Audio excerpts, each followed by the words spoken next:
오늘 말씀은 하나님의 인자하심과 준엄하심이라는 제목인데, 지난 시간부터 우리가 로마서 11장 말씀을 우리가 함께 나누고 있습니다. 로마서 11장 전체 주제는 이스라엘의 구원에 대한 말씀입니다.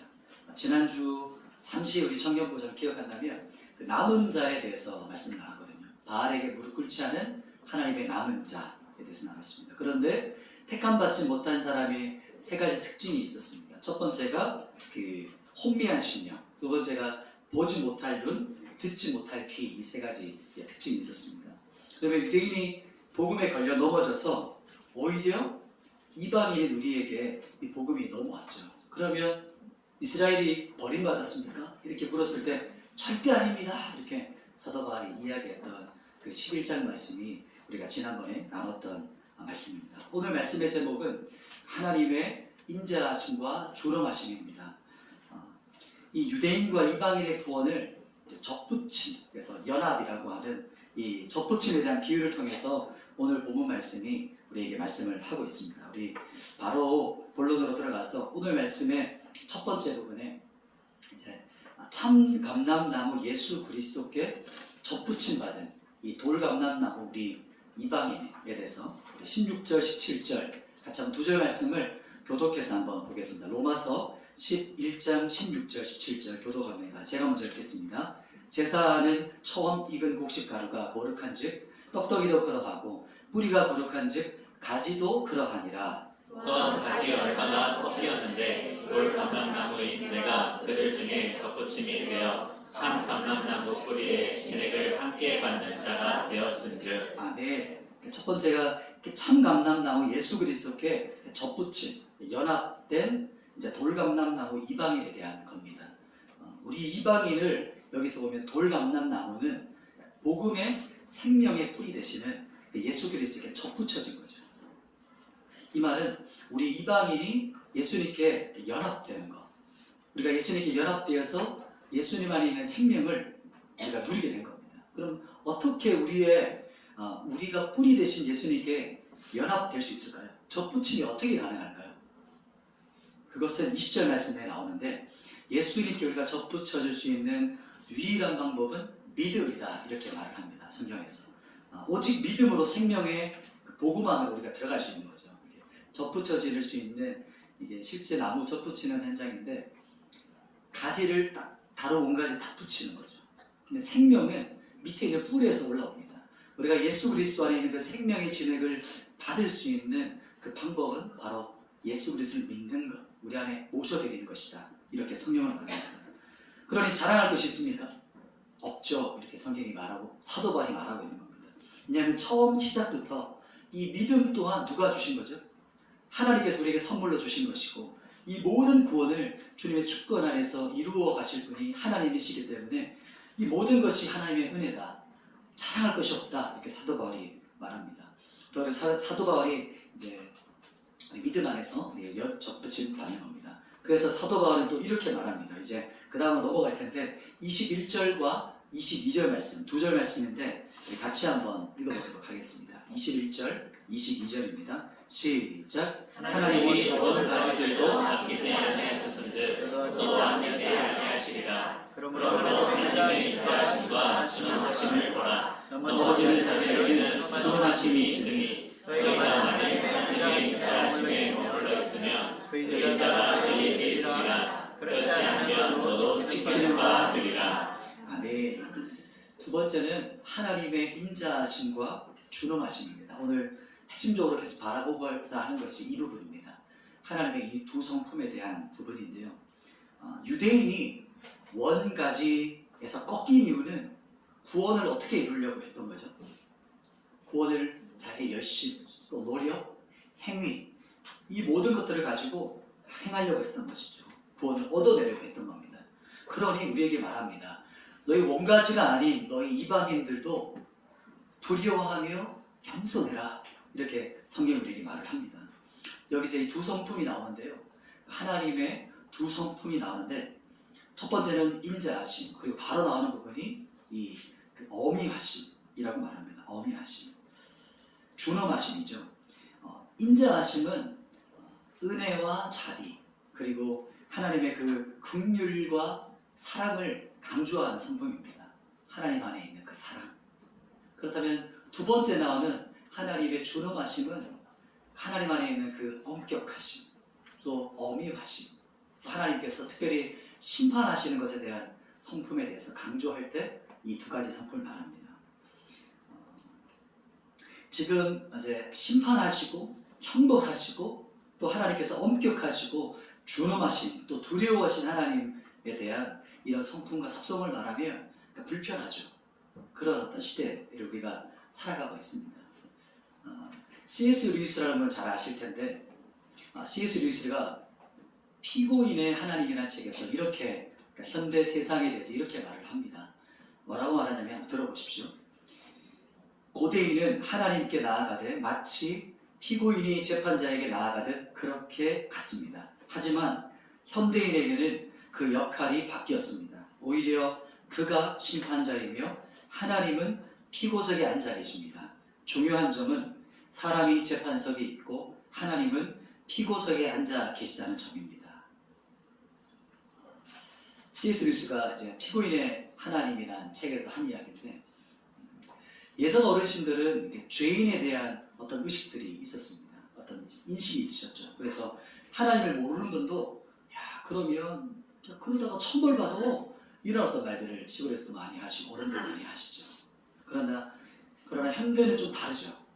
지금 현대는 무신론은 물론이고 신이 있다면 그 신 또한 사람의 재판을 받아야 하는 그런 꼴의 이제 모습을 우리가 지금 현대를 살아가고 있습니다. C.S. 루이스가 말한 이렇게 황당한 일이 실제 지금 현실이 이제 현실로 드러나고 있는 그런 시대를 살아가고 있습니다. 우리 그리스도인들도 지금 현대를 살아가고 있고 이 문화, 특히 포스트 모더니즘의 문화를 우리가 받고 있습니다. 모든 것이 자기 중심이고 내 모든 것이 자기 중심이죠.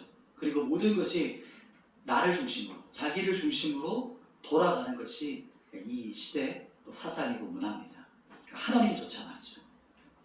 하나님의 두 성품을 묵상하면서 예전에 존 비비어 목사님이 구원이라는 책에서 했던 이야기가 좀 떠올랐었습니다.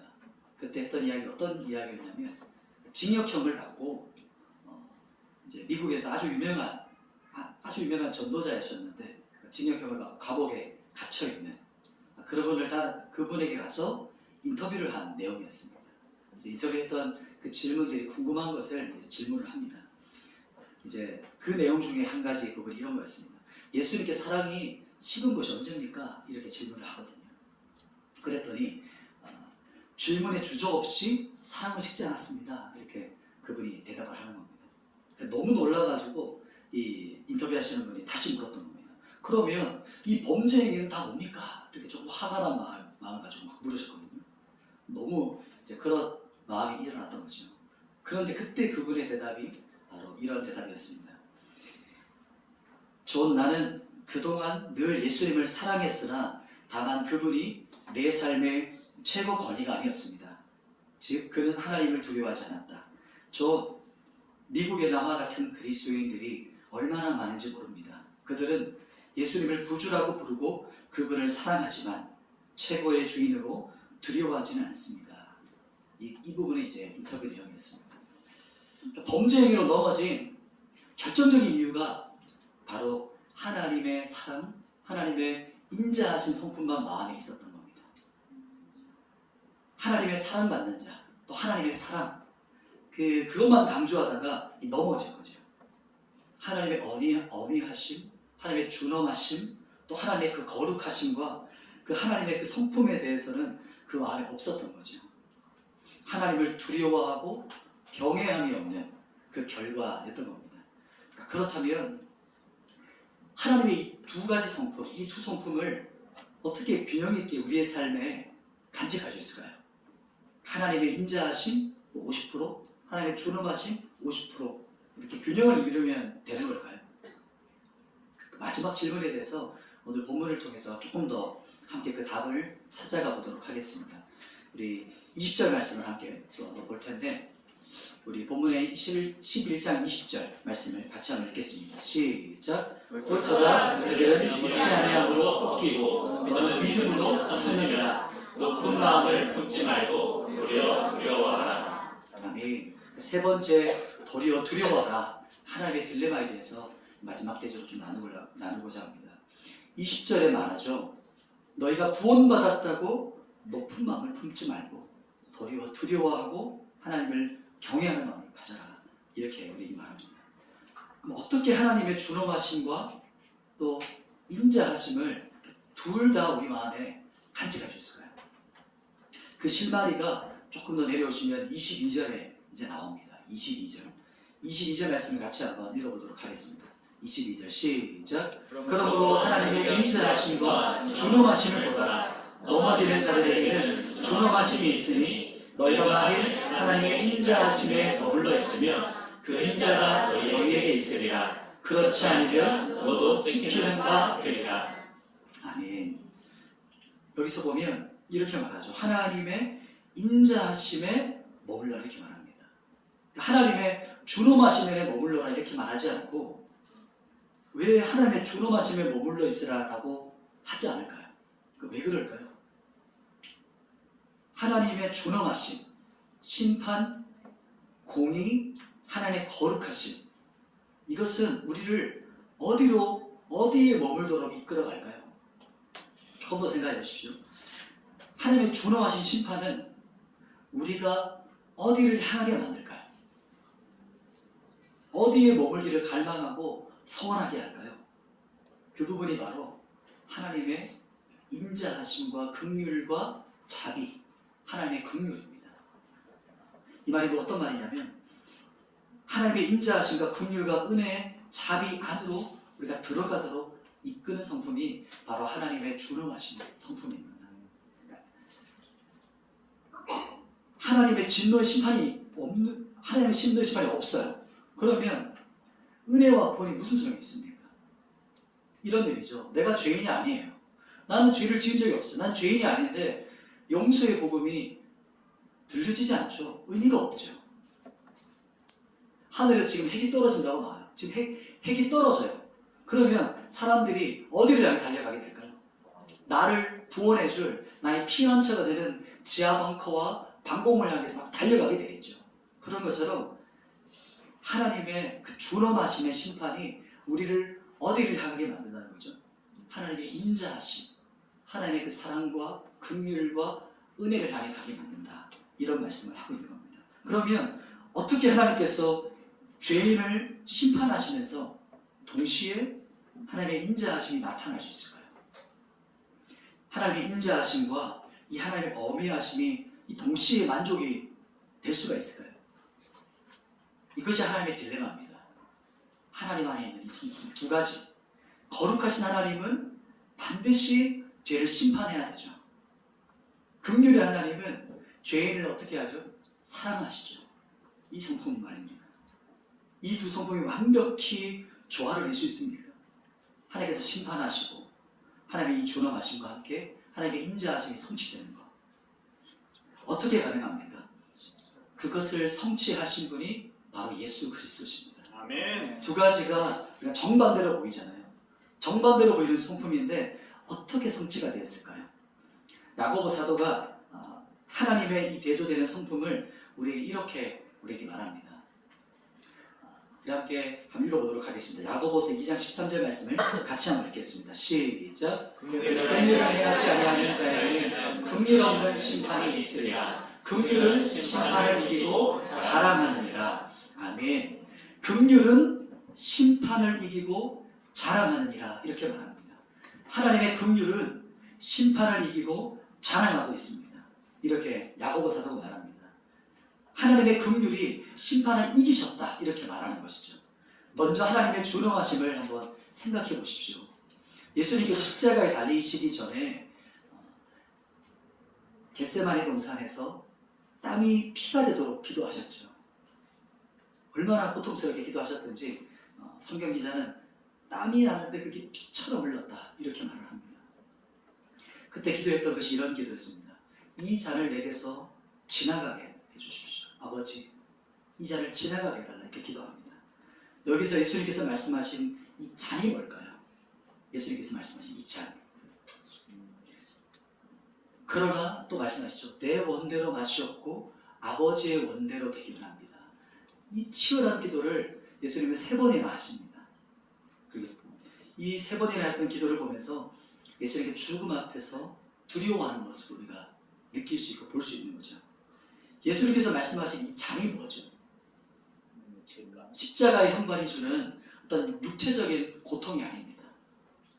그 정도가 아니죠.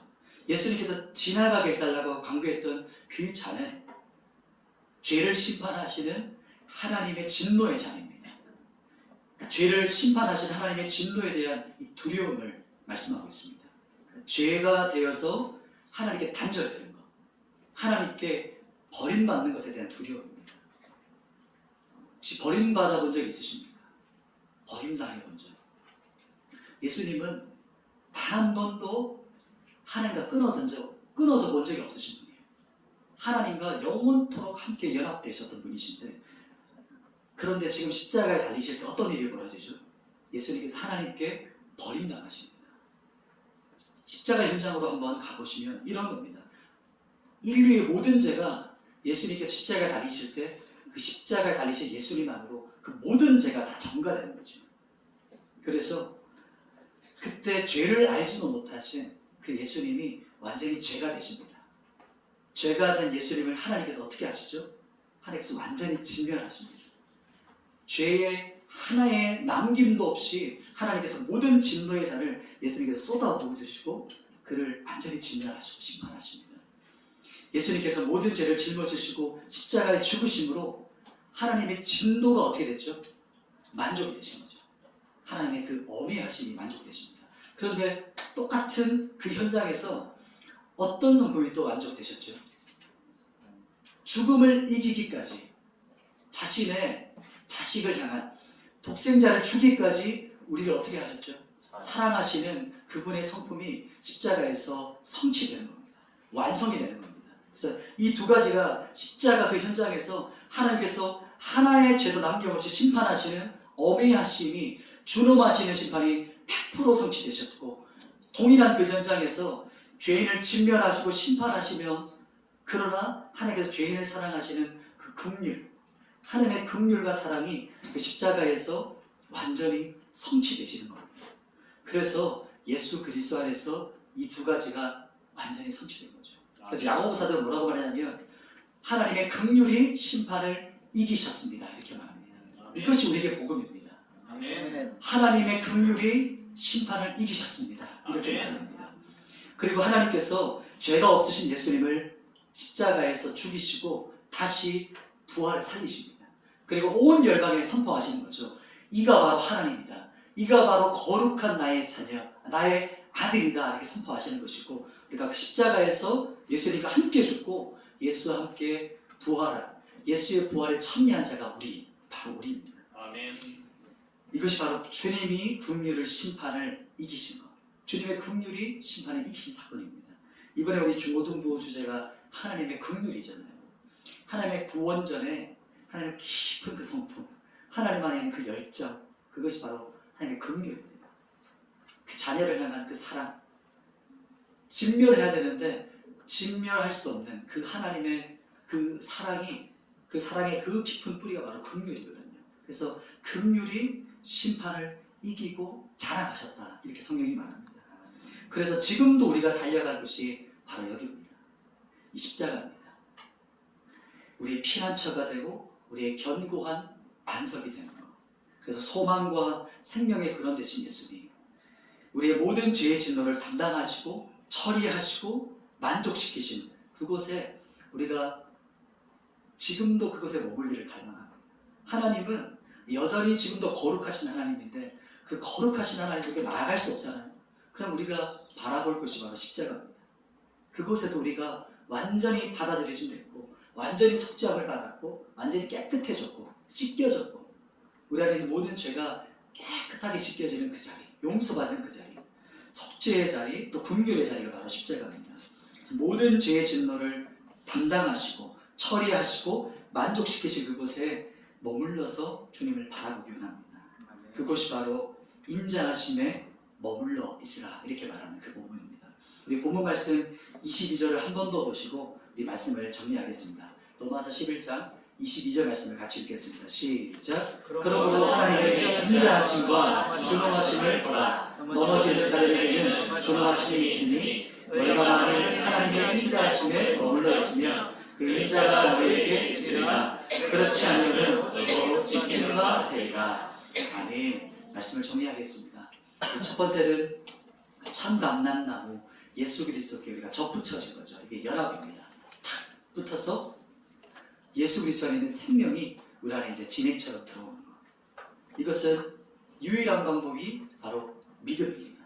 생명의 복음 안으로 들어가는 방법, 그것은 유일한 믿음으로만 예수님과 연합될 수 있다. 이렇게 말합니다. 두 번째는 하나님의 인자하심과 준엄하심이죠. 세 번째, 도리어 두려워하라.